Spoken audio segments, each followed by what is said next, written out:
Welcome to अपनी Jobs Academy. Warm welcome to all of you. दोस्तों और साथियों, जैसा कि आप जानते हैं बहुत सारे एग्जामिनेशन जो है वो लाइन अप में है। नए नए रिक्रूटमेंट्स भी निकलती है। फिलहाल जो सबसे पहले एग्जाम हमारे करीब आ रहा है वो है आपका एसएससी जीडी का एग्जाम भी है, जूनियर असिस्टेंट जेकेएसएसबी का भी है, और इसके अलावा लद्दाख में एग्जामिनेशन भी हमारे मार्च अप्रैल में होने वाले हैं। चलते चलते आप देखिए, जम्मू कश्मीर पुलिस के 1815 पोस्टें भी आई है और बच्चे उसके लिए भी जोरों शोर से तैयारियों में अब लग जाएंगे। अपनी जॉब्स अकेडमी ने भी फ्रेश बैच ऑनलाइन जो है वो जेकेपी के लिए स्टार्ट कर दिया है। आज हमारा टॉपिक रहेगा, सारे बच्चे अपने अपने एग्जामिनेशन के हिसाब से अपना सिलेबस प्रिंट आउट करके रखेंगे ताकि एक रेफरेंस के तौर पे आपको पता चलेगा कि हमें क्या पढ़ना है। वैसे तो अपने जॉब्स अकेडमी ने एक जनरल सिलेबस हम पढ़ाते हैं जो ओवरऑल सारे एग्जामिनेशन को एनकम्पास करता है, जिसके अंदर सारे एग्जामिनेशन कवर अप होते हैं। जो हमारा अपना सिलेबस है हम उसके आधार पर आपको पढ़ा रहे हैं, यानी कि जिसमें आपको हर एक एग्जामिनेशन इंक्लूड होता है। पुलिस वालों का भी हो जाएगा, जीडी वाले भी आ जाएंगे, फाइनेंस वाला भी आएगा, असिस्टेंट का भी आएगा, सीयूटी भी, समझ रहे हैं आप। जितने सारे एग्जामिनेशन हम कर रहे हैं लद्दाख में, जम्मू में या एसएससी में, ये सारे उस सिलेबस के अंडर सारे आ जाएंगे। तो आज का हमारा पहला टॉपिक रहेगा आर्टिकल्स। क्या रहेगा बेटा? इंग्लिश ग्रामर का ये एक चैप्टर है।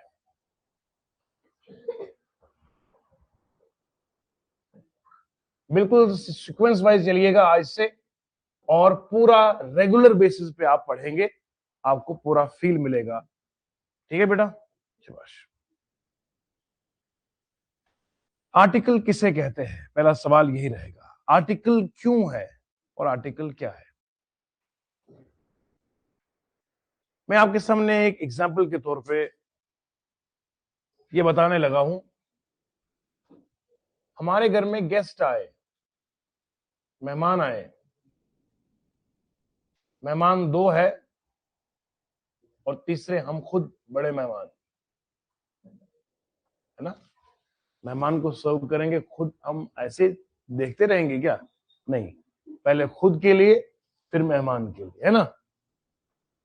अब हमने जूस के 3 गिलास ट्रे में रखे हैं और मेहमान से कहा, देसी दुनिया में, इसमें से आप एक गिलास उठाइए। ऐसे बोलते हैं ना, प्लीज हैव ए गिलास of juice, please have a cup of T, जो हमारे सामने अवेलेबल होगा। यानी कि अगर मेरे सामने ये जूसेस की ट्रे है तो मैं कहता हूं ना, इसमें से आप एक ले लीजिए। बोलते ना ऐसे, बेटा सर एक उठाइए। तो आप मुझे बताओ, जब हमने मेहमान के सामने ये कहा इसमें से एक उठा लीजिए, तो क्या उनकी मर्जी है हमारी मर्जी है? क्या है बोलो? उनकी मर्जी है कि वो इसमें से ये वाला उठाए, ये वाला उठाए, या इसका मतलब ये है कि तीनों जो गिलास है वो एक जैसे है। क्या है? तभी तो आपने कहा ना एक ले लीजिए, जब आपको लग रहा कि तीनों, ये एक बात होगी। अब मेहमान दो है, उन दो मेहमानों में एक आपका प्यार भी है। अब आपको ये तो एहसास रखना है कि अपना प्यार है और ये तो आम मेहमान है, वो तो खास है। हो सकता है कि आपने ज्यादा मोहब्बत दिखाने के चक्कर में आपने उसमें कुछ बादाम, कैशू वगैरह सब कुछ मिलाया हो, कोई क्रीम श्रीम भी है। अब आपने कहा कि, अपने उस प्यार से कहा कि ये वाला आपके लिए है। एम आई राइट? होटल में व्हेन यू ऑर्डर समथिंग, तो जो आपका वेटर आता है वो आपसे कहता है ना, सर ये वाला आपका ऑर्डर है, ये वाला इनका है। एम आई राइट? तो उस वक्त आपकी मर्जी है या जो आगे वाला डिलीवर कर रहा है उसकी मर्जी है? जो आगे वाला कर रहा है उसकी मर्जी। दो चीजें याद रहेंगी। मैं इसी को अंग्रेजी में कोट करता हूं। Please have a cup of T. दूसरा है, please have the cup of T.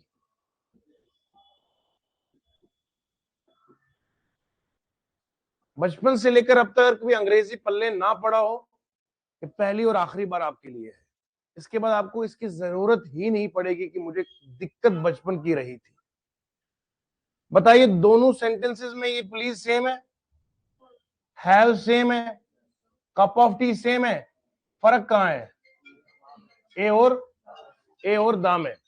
तो यहां से आपने अंदाजा लगाना है, यहां पर दिक्कत है। Please have a cup of T, और दूसरे में क्या है बोलो? Please have the cup of T. यहां पर ए लगा, यहां पे लगा, दोनों में फर्क नजर आ रहा है। सर यहां please have a cup of T है, यहां please have the cup of T है। हमारा पूरा सेंटेंस में सारे वर्ड एक बराबर है, लेकिन ए और द में अंतर है, ए और द में फर्क है। उस फर्क की वजह से क्या होगा?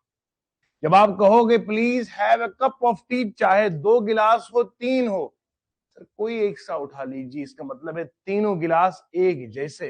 एक जब आपने कहा please have the cup of T, अब 3 गिलासों में ये वाला गिलास जो है ये उन 2 से अलग है, उन 2 से। ये ग्रामेटिकली अलग करने वाला जुमला जो है, जो एक लफ्ज है, जो एक शब्द है, ये है कौन?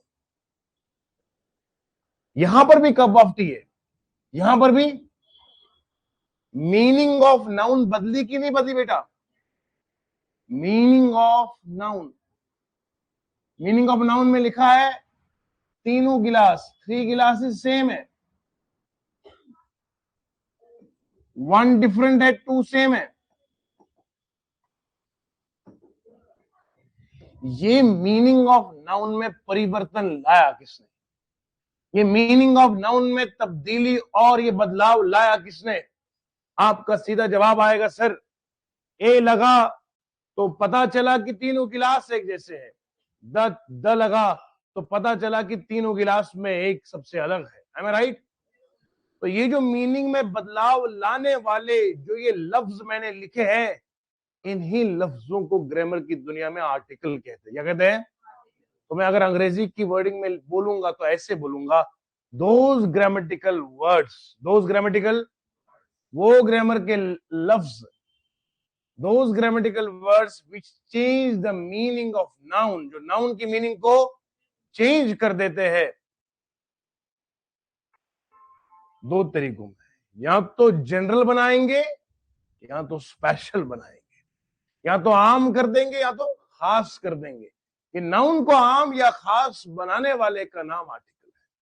समझ गए बेटा? तो आर्टिकल क्या कहेंगे? ग्रामेटिकल वर्ड्स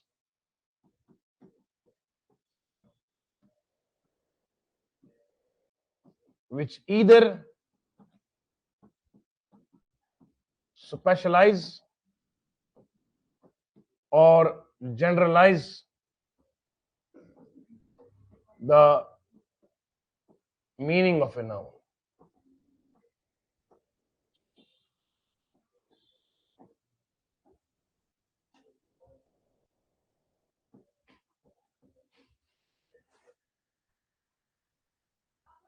ठीक है बेटा? वही कंटेंट पढ़ाएंगे जो सीधा एग्जाम में छपेगा, क्योंकि हमें आपकी सिलेक्शन की लालच है। I am after your selection, we need selection from your side.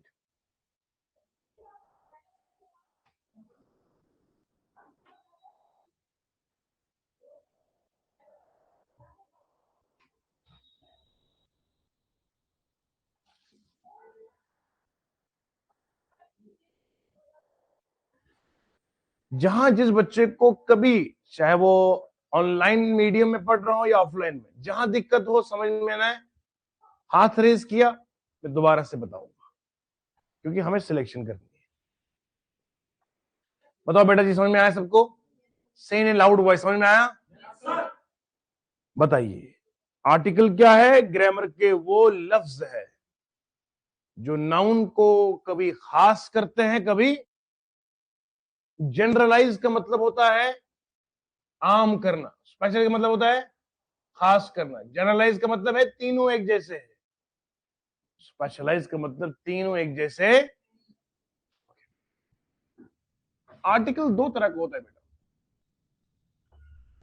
अब कोई अगर पूछेगा आज से तो मत बताना आर्टिकल होता है ए एंड द, ये तो लेमैन की दुनिया में की डिफिनेशन है। जो हमसे पढ़ेगा वो इस अंदाज से बताएगा। आर्टिकल दो तरह का है, एक का नाम है डेफिनेट आर्टिकल,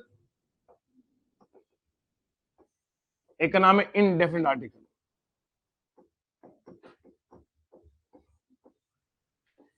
डेफिनेट आर्टिकल वो आर्टिकल होता है जो नाउन को स्पेशलाइज करता है। क्या करता है? खास बनाता है।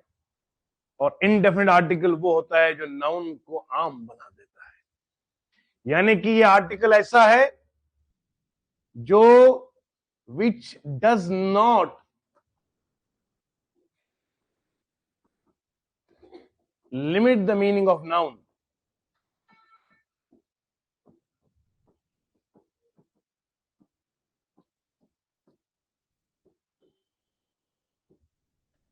जो जो नाउन की मीनिंग को कूजे में बंद नहीं करेगा, बल्कि नाउन की मीनिंग को एक्सपैंड करेगा। मिसाल के तौर पर मेरे सामने दो चार फोन है, सारे एक तरह के हैं, तो ये हो गया जनरलाइज, कोई फर्क ही नहीं है। तो नाउन की मीनिंग को समेटा थोड़ी, बल्कि एक्सपैंड कर दिया। तो जो नाउन की मीनिंग को लिमिट ना करे, लिमिट ना करना होता है आम बना देना। विच सॉरी, यहां पे आपने लिखना है विच, मैं इसकी लिख रहा था, इसमें लिखना है विच लिमिट्स। इसमें लिमिट कर रहा है ना, कौन सा ये वाला है? ये लिमिट करता है, और ये विच डज नॉट लिमिट।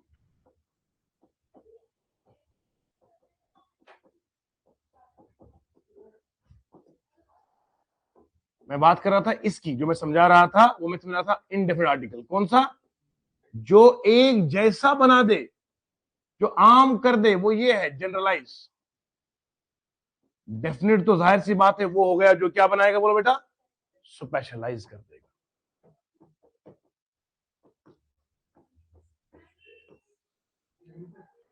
आइए, हमने क्या कहा, जरा गौर से सुनेंगे, तवज्जो सुनेंगे। मैंने क्या कहा? डेफिनेट आर्टिकल क्या है? शाबाश। डेफिनेट का मतलब ही होता है खास। मैंने पूछा किसी एक बच्चे से, मैंने कहा बेटा ये बता कितने फॉर्म भरे? सर कोई फॉर्म तो क्या, मैंने सिर्फ एक फॉर्म भरा है, वो मुझे जम्मू कश्मीर पुलिस में जाना है। मैंने फॉर्म भरा है जेके एसएसबी फाइनेंस का, मैंने फॉर्म भरा है जूनियर असिस्टेंट का, मगर भरा था एक ही है। मैंने 4-5 फॉर्म नहीं भरे, मैंने भरा एक ही है। मुझे सपना है वर्दी पहनने का, मैंने और कोई फॉर्म भरा ही नहीं। तो this is called a definite. क्या है बोलो? आपका गोल अगर फिक्स है, डेफिनेट बोले तो फिक्स, डेफिनेट बोले तो लिमिटेड। जो फिक्स हो उसे उसे डेफिनेट कहते हैं। तो आर्टिकल द क्या करता है? ये मीनिंग को एक्सपैंड करेगा या उसको कॉन्ट्रैक्ट करेगा? ये कॉन्ट्रैक्ट करने का काम करता है, ये मीनिंग को समेट देता है। समझ में आया? मैं एग्जाम्पल के द्वारा आपको समझाऊंगा। मान लीजिए आपके सर को बुलाया गया, एक शो है जहां पर मुझे स्पीच देनी है, इंग्लिश में मुझे स्पीच देनी है, और आप में ऑडिटोरियम में गया है, वहां बहुत जनता आगे है, जिस तरह से पूरा हॉल भरा है वैसे ही आगे समझो वहां पर भी लोग जमे हुए हैं। अब वहां सारी लाइटें बंद करी गई है, ऑडियंस में कोई दिखता ही नहीं, सारी लाइटें मेरे ऊपर है। तो जब सारी लाइटों को मेरे ऊपर रखा गया, इसका मतलब मुझे खास बना दिया गया। It is definite, it is. समझ में आया जी? पुरानी शादियों में आपने देखा होगा, जब वो कंधे के ऊपर लाता था ना वो वीडियो कैमरा वगैरह, फिर वो हाथ में रखता था वो जो फ्लैश लाइट, देखा है ना? तो वहां दूल्हा और दुल्हन पे लाइट कम पड़ती थी, लोगों पर ज्यादा पड़ती थी। समझ रहे हैं आप? तो वो खास करना नहीं हुआ, वरना ये कि सिर्फ अगर आप उन्हीं दो के ऊपर तमाम लाइट्स को फोकस कर रहे हैं, इट बिकम्स डेफिनेट। समझ में आया? तो जो इनडेफिनेट है ये जनरलाइज करेगा, आम बना देगा, और ये खास बना देगा। अब मैंने पूछा ग्रामर से, बता तुम्हारे डेफिनेट में कौन आएगा? वहां से जवाब आया, सर डेफिनेट में हमारे द आएगा। क्या आएगा बोलो बेटा? मैंने पूछा इसमें कौन सा आएगा, इंडेफिनिट में कहा ए और एन आएगा, ए और। तो आज से मेरे बच्चों को याद रहेगा, कोई पूछेगा बता आर्टिकल क्या है, हम बताएंगे आर्टिकल ग्रामर के वो लफ्ज है, वो अल्फाज है, वो शब्द है जो नाउन की मीनिंग को या तो खास करते हैं या तो आम बना देते हैं। खास बनाने वाले का नाम डेफिनेट है और आम बनाने वाले का नाम इनडेफिनेट है। खास में आएगा द और इनडेफिनेट में आएगा ए और। क्या सारी बातें दिल में लिखी जा रही है? ये याद रटने वाला ग्रामर है ही नहीं। अब जरा आगे बढ़ते हैं।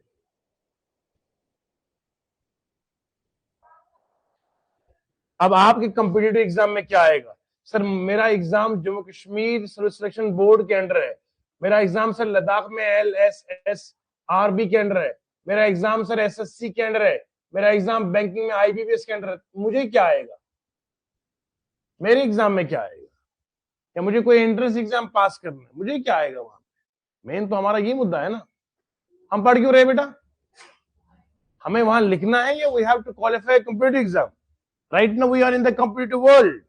अब देखेंगे हमारे मतलब की चीजें क्या है।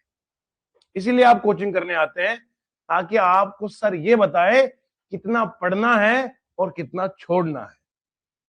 सारा कुछ पढ़ना होता, कुछ पढ़ना है और कुछ आर्टिकल को अगर पढ़ाने बैठूं तो बेटा इसमें मुझे पूरा दबंग तरीके से आर्टिकल पढ़ाने में 15 दिन लगेंगे। कितने लगेंगे? 15 दिन लगेंगे। फुल सेटिस्फेक्शन है मेरे हिसाब से 15 दिन की, और उतना आपको जरूरत। समझ गया? अब जरा देखते हैं कॉम्पिटिटिव एग्जाम में क्या क्या आएगा। Number 1, rules to write an article. अक्सर लोग गलती करते पढ़ाने में, यहां लिखते हैं यूज। बेटा मैंने आपको आज बता रहा हूं, आखिर तक याद रखेंगे जब कोर्स खत्म होगा, यूज का लफ्ज ग्रामर में नहीं आता है। यूज का लफ्ज ग्रामर में, यूज का मतलब होता है फिजिकली यूज करना। जैसे I wear this cap, this is physical, ये फिजिकल यूजेज है। समझ आया? इस्तेमाल करना होता है ये फिजिकली। अब ग्रामर में आर्टिकल का मैंने मुंह थोड़ी पकड़ा है कि आ इधर आ, वो तो लिखना हुआ है। That is why the right word is how to write an article. अब आर्टिकल में एक है डेफिनेट, दूसरा कौन सा है? अब सबसे पहले हम पढ़ेंगे ये डेफिनेट आर्टिकल जो है, जो द है, ये कहां लिख सकते हैं और कहां नहीं लिख सकते, इसी के आधार पर आपका एग्जाम आएगा। अब चाहे आपके एग्जाम में फिल इन द ब्लैंक्स हो, या फिल इन द ब्लैंक्स के बदले में आजकल का जो अपडेट चल रहा है वो है एरर स्पॉटिंग। क्या है? हाँ, फिल इन द ब्लैंक्स नहीं देगा, सवाल पूरा देगा, बता गलती कहां पर है। गलती तो बता सकता है ना तब जब ग्रामर आपके पास मजबूत हो। am I right? चाहे अब आपके पास फिल इन द ब्लैंक्स आएगा, या दूसरी बात बोलो बेटा, या दूसरा कौन सा आएगा? एरर। अगर आपको इन दो में से कोई आया, आप दोनों के लिए सक्षम होने चाहिए, आप वेल कॉन्फिडेंट होने चाहिए, और आपके पास जानकारी बड़ी प्रोफिशिएंट होनी चाहिए। समझ गए? आइए अब समझते हैं यहां किस तरह से हमें इस रूल्स को जानना है। स्वाद आ रहा कि नहीं आ रहा बेटा? स्वाद आना चाहिए। पहला रूल आज के इस सेशन का द के हवाले से, बेटा बात करेंगे रिवर्स की, बात करेंगे ओशंस की, बात करेंगे सीज की। ठीक है? रिवर्स, ओशन, सीज या कैनॉल की। अगर इनमें किसी का भी नाम आया, क्या आया? रिवर लफ्ज की बात नहीं करता हूं, रिवर का नाम मैं बोलूंगा there is the river flowing, there is a river flowing. उस टाइम में वर्ड ला रहा हूं रिवर, RIVER, रिवर। मैं उस वर्ड की बात नहीं कर रहा, मैं नाम की बात कर रहा हूं। समझ में आया? अरे मैं तो सर हूं ना आपका, हमारा तो नाम है ना भैया, नाम की बात कर रहा हूं, सर की बात नहीं कर रहा हूं। सर तो करोड़ों हैं, दरिया तो लाखों करोड़ों हैं। मैं दरिया की बात नहीं करता, मैं दरिया के नाम की बात कर रहा हूं। अगर नाम दरिया का आया, नाम समुंदर का आया, सी का नाम ओशन का आया, सागर और महासागर, तब जाके मैं लिखूंगा आर्टिकल द। क्या लिखूंगा? मैं शुरुआत करूंगा अपने यहां देश से। हमारे यहां जम्मू कश्मीर यूटी में, या लद्दाख भी हमारा ही है, तो लद्दाख यूटी की बात करूं या अपने जम्मू कश्मीर या अपने पूरे भारत की बात करूं, हमारे यहां सबसे पहले आप देखिएगा तवी है, जहलम है, इंदस है, लद्दाख की लाइफलाइन है ना। ये जो दरिया है जो हमारे यहां लोकली मैं बोल रहा हूं, अपने से मतलब मैं लोकल की बात कर रहा हूं, इनके साथ आर्टिकल द लिखेंगे। क्या लिखेंगे? जरा देखिए, the Tawi, the Jhelum, the Indus,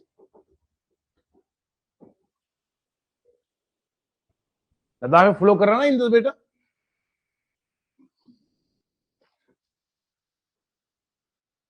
मैं उम्मीद जता रहा हूं कि आपको हर चीज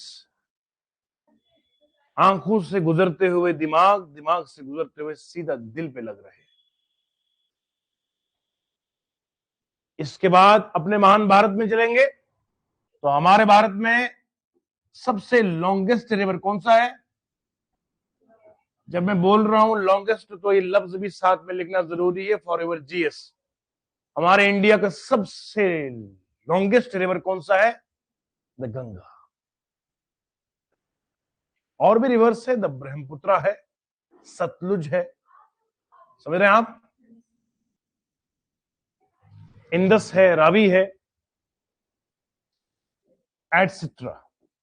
अगर वर्ल्ड की बात करूंगा सबसे लॉन्गेस्ट रिवर पूरी दुनिया में है, तो याद रखिएगा द नाइल। क्या आएगा? और अगर वाटर वॉल्यूम के हिसाब से सबसे लार्जेस्ट देखा जाएगा, तो वो अमेजोन का रिवर है। क्या है? ये पॉइंट लिखा करो, ये हमको भी जितना जीएस आता है हम बता दे रहे हैं। ठीक है, ये हमारे इंडिया का लॉन्गेस्ट है।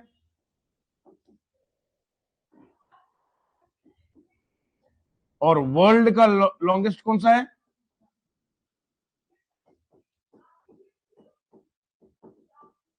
और इसके अलावा वाटर वॉल्यूम के वजह से, वाटर वॉल्यूम लार्जेस्ट भी है, तो ये है द अमेजोन।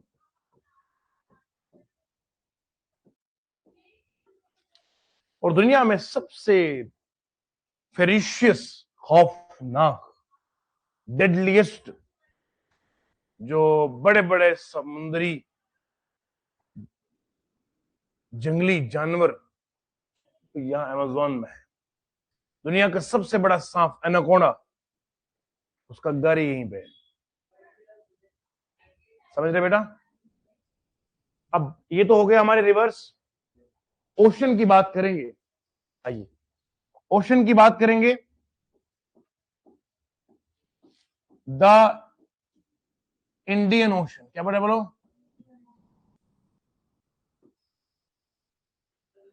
ओशन की बात करेंगे तो हमारा अपना इंडियन ओशन, और सबसे दुनिया में डीपेस्ट ओशन अगर कोई है और सबसे बड़ा ओशन है, that is a Pacific ocean. क्या नाम है?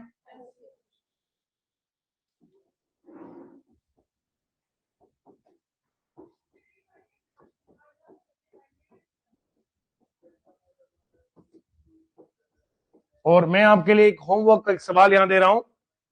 दुनिया का सबसे डीपेस्ट ओशन अगर है तो वो पैसिफिक ओशन है, और अर्थ का सबसे डीपेस्ट पॉइंट बी इसी ओशन में है, उसका नाम आपने बताना है।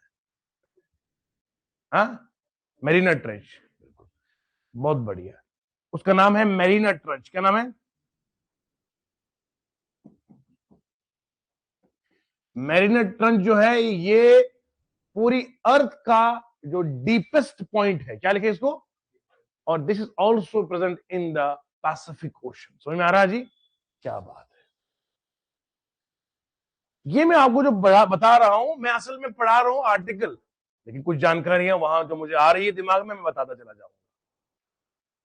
क्योंकि मुझे आपको, जिन जिन बच्चों को वर्दी पहनने का ख्वाब है, जिस तरह से पिछली बार जम्मू कश्मीर पुलिस के बच्चों को वर्दियां पहनाई,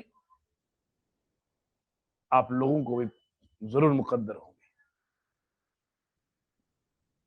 अब बात करेंगे कैनाल की।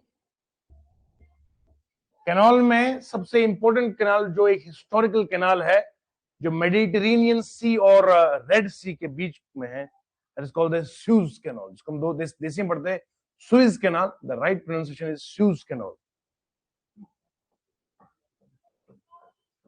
SUEZ, Suez canal.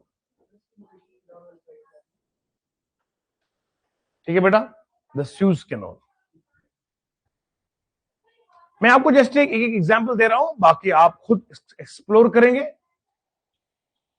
रिवर भी बता दिया, ओशन भी बता दिया, अब समुद्र सी की बात करूंगा। सी में हमारे पास यहां आता है the Bay of Bengal, you no,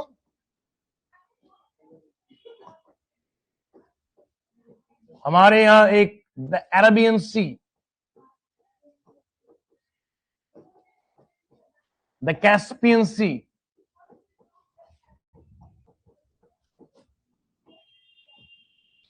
the Red Sea, बहुत सारे समुद्र है। बात चली है यहां से, अगर किसी रिवर का नाम आया, किसी कैनाल का नाम आया, किसी ओशन का नाम आया, जैसे ही नाम आपको दिखेगा सवाल में, तो आर्टिकल द लगना अनिवार्य है, अवश्य है, यकीनी है। समझ गए?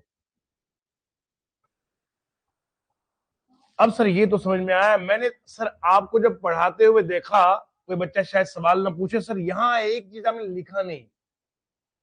बोल सकते क्या नहीं लिखा? एक चीज मैंने लिखा नहीं जानबूझ के, वो है लेक्स। क्या लिखा? आइए समझो उसके बारे में। जो लेक होता है ना, लेक, इसके नाम के साथ आर्टिकल द लिखना इम्पॉसिबल है, गलत होगा।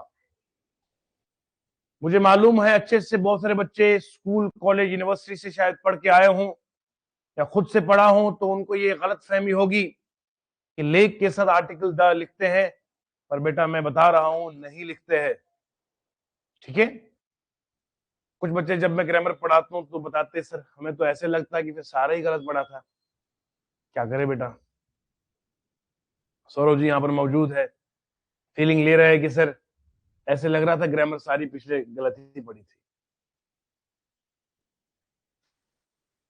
लेक के साथ कभी भी आर्टिकल द, मैं बड़े यकीन और बड़े गारंटी से पढ़ा रहा हूं, लेक के साथ आर्टिकल द, फॉर एग्जाम्पल हमारे यहां लोकली देखा जाएगा सबसे फेमस, वर्ल्ड फेमस लेक अपने लद्दाख में, जम्मू में हमारे,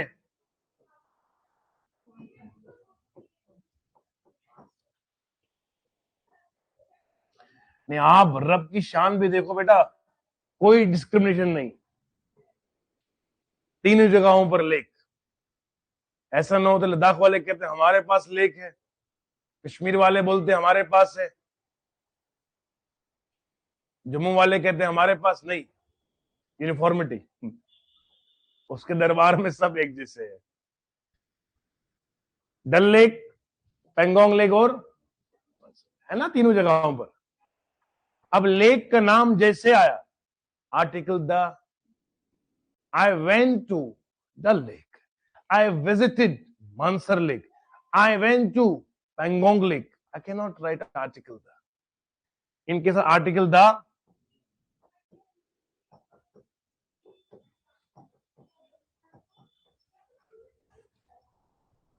अच्छा इसके अलावा आपको अच्छे से मालूम होना चाहिए, हमारे यहाँ एक अपने महान भारत में एक स्टेट है जिसका नाम राजस्थान है। क्या नाम है?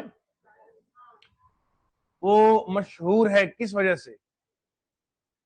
किसको बोलते हैं सिटी ऑफ लेक्स? बोलो। सिटी ऑफ लेक्स को बोलते हैं, समझ रहे हैं आप। और राजस्थान में भी एक फेमस लेक है, मालूम है, अनासागर लेक, है ना, अजमेर शरीफ के करीब में है। Dal lake, Pangong lake, Mansar lake, Anasagar lake, और भी बहुत सारे अपने भारत के लेक। अब वो एक्सप्लोर आप करोगे। लेक का कभी नाम आया अंग्रेजी में और आपको लेक ही नहीं पता है और आप जज्बात में आके उसे दरिया समझ के द लगा दिए, तो आपका आंसर गलत हो जाएगा। हमारा काम आपको एक रोड मैप दिखाना है। अब मैं सारे झील यहां इकट्ठे तो कर नहीं पाऊंगा, रेस्ट का काम आपका है, समझ गए बेटा। अच्छा, एक और यहां पर एक टेक्निकल रूल है, बड़ा एक गंभीर रूल है। लेक के साथ तो आर्टिकल द लिखेंगे नहीं, मगर ग्रुप ऑफ लेक्स अगर होगा, क्या होगा बेटा, तो फिर आपने आर्टिकल द लिखना है। कितनी स्पेसिफिक और प्रिसाइज जानकारी दे रहा हूं। लेक का नाम आएगा झील का, कहते हैं ना तुम्हारी आंखें झील जैसी है। ये तो प्यार मोहब्बत में बंदा दीवाना हो जाता है, उसे आंखों में भी झील दिखाई पड़ता है, वो अलग प्यार है, समझ रहे हैं। सुना है ना कभी आपने, तुम्हारी आंखें झील जैसी है, डूबने का मन करता है। मैंने कहा तभी फेल हो रहा है। द ग्रुप ऑफ लेक्स, अब जहां लेक इकट्ठे झुंड में हो वहां पे आर्टिकल द आएगा। सर कोई एग्जाम्पल देना चाहेंगे? हाँ, अगर आप अंग्रेजों की तरफ जाएंगे तो आपको एक 5, 6, 7, मेरी जानकारी के मुताबिक इतने झीलों का आपको एक झुंड मिले, ग्रुप मिलेगा, इसका नाम रखा गया है द ग्रेट लेक्स। क्या नाम है? जब आप गूगल पे सर्च करेंगे या कोई भी किताब आप खोलेंगे तो आपको जब द ग्रेट लेक्स मिलेगा तो you will come to know कि यहां पर ये ग्रुप ऑफ लेक्स है। क्या है? इसलिए सर जी ने कहा कि द लगाइए, ठीक है। आपकी जानकारी को मजीद बेहतर बनाने के लिए I will show you on the screen Great Lakes क्या चीज है। The Great lakes,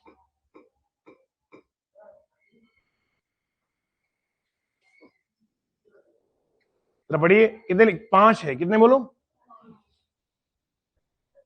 I will show you the image, see here. ये देखिए, आप दिखाई दे रहा है?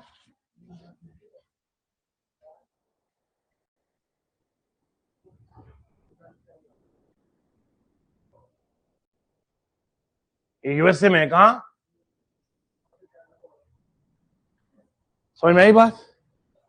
मैं आपको वो चीज बता रहा हूं, देखो पढ़ा रहा हूं मैं अपने भारत में, लेकिन आपको क्वालिटी की चीजें बता रहा हूं मैं। शायद कि आपके जहन से भी कभी नहीं गुजरी होंगी ये चीज, लेकिन ग्रामर के वक्त अगर ये सवाल जहन में आया, कॉम्पिटिटिव वाले ने पूछा, क्या करोगे? तो जहां जहां ग्रुप या क्लस्टर ऑफ लेक्स होगा वहां आर्टिकल द लिखेंगे।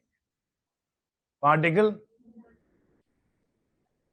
ये सारे ग्रुप ऑफ कितने कितने लेक्स है, गिन लो जरा। 5 है, कितने हैं? 1, 2, 3, 4 और ये 5 लेक्स का ग्रुप। और देखो रब की शान, देखो जुड़े हुए हैं कि नहीं।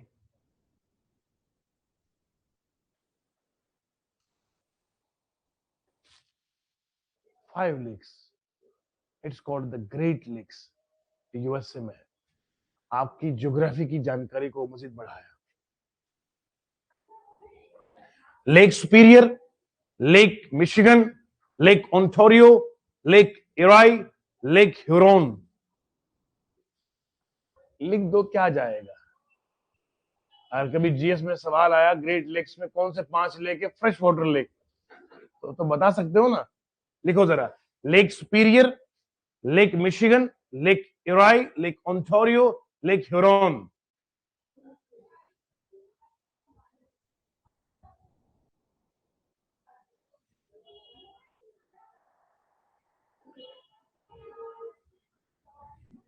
सिटी ऑफ लेक्स बोलते हैं उदयपुर को, वो कहां पर है?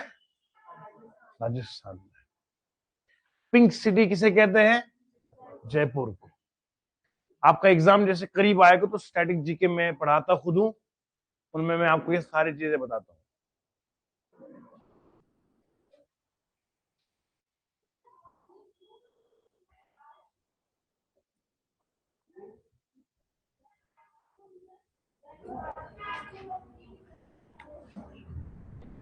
चलिए बेटा, उम्मीद करता हूं सारे बच्चों को समझ में आ गया, ठीक है।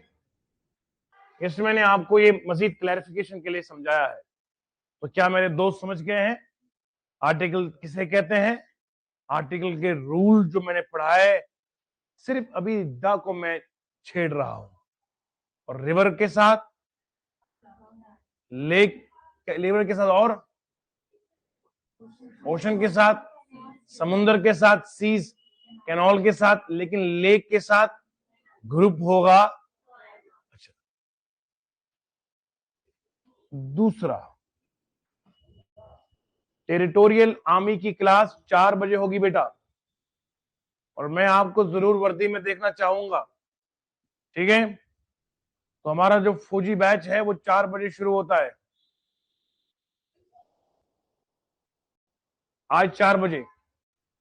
दूसरी बात, हम बात करेंगे पहाड़ की। एक है माउंटेन पीक, एक है माउंटेन रेंज।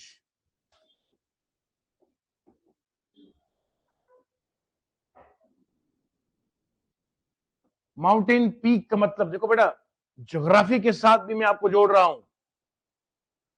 पीक का मतलब क्या होता है? एक पहाड़ है, बहुत दूर तक फैला है, लेकिन अगल बगल में कोई और पहाड़ नहीं है, अकेला है, तने तनहा है, पहाड़ अकेला है, इट बिकम्स अ पीक। छोटे छोटे पहाड़ या बड़े पहाड़ भी हो तो यही सेवरल किलोमीटर्स तक फैला हो, पहाड़ नहीं, पहाड़ों के कतार हो, सीरीज ऑफ माउंटेन्स हो, it is called as a range. क्या बोलते हैं?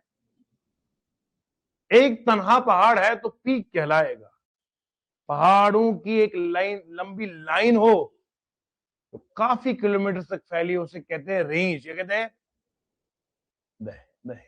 The Himalayan range, the Himalayas, the Alps range, the Pir Panjal range, the Aravallis, the Shivalik range. कितने सर को भी याद है, एग्जाम आपका, याद मैंने रखे हैं, समझ रहे? द कैरोकरम रेंज, ये सब रेंजेस है।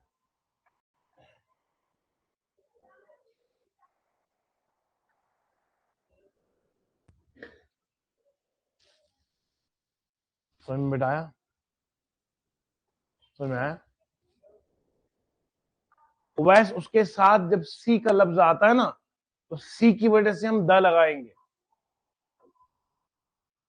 समझ में आया? सी की वजह से। माउंटेन पीक, माउंटेन पीक जो होगा, जो अकेला पहाड़ होगा, जैसे माउंट एवरेस्ट है, माउंट अबू है, केटू है, कंचनजुंगा है। हम तो देसी में पढ़ते थे कंचनजंगा, ये कंचनजुंगा है, स्पेलिंग पढ़ा करो सही से। जब हम बात करेंगे दुनिया की सबसे हाईएस्ट पीक कौन सी है, तो आपका नाम आएगा माउंट एवरेस्ट। और ये कहां पर है? नेपाल में। नेपाल में कौन से इलाके में है? काठमांडू में है। और माउंट एवरेस्ट है। और हमारे इंडिया की सबसे हाईएस्ट पीक कौन सी है? केटू कहां पर है?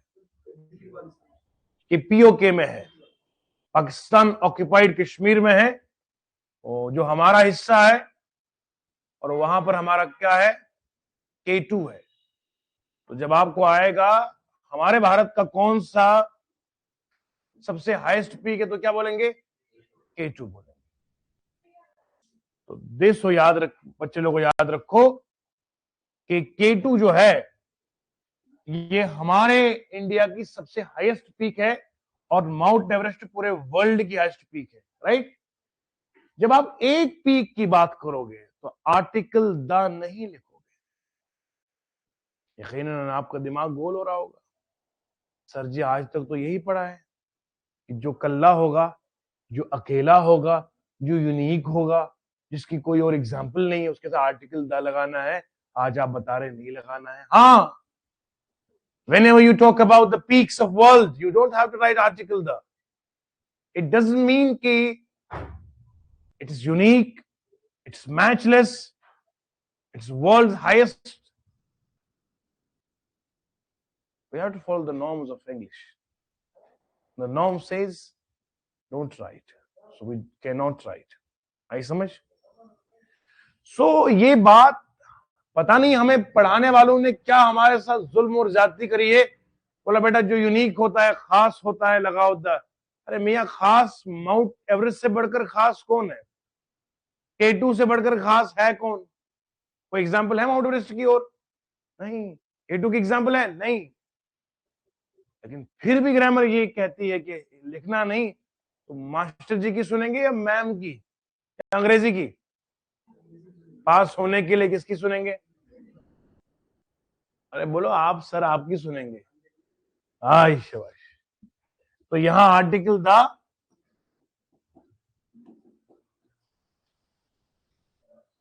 फिर सर माउंटेन रेंज की अगर बात करेंगे, इनके साथ द आएगा, द हिमालयाज। हम पढ़ते इसको देसी में हिमालयाज।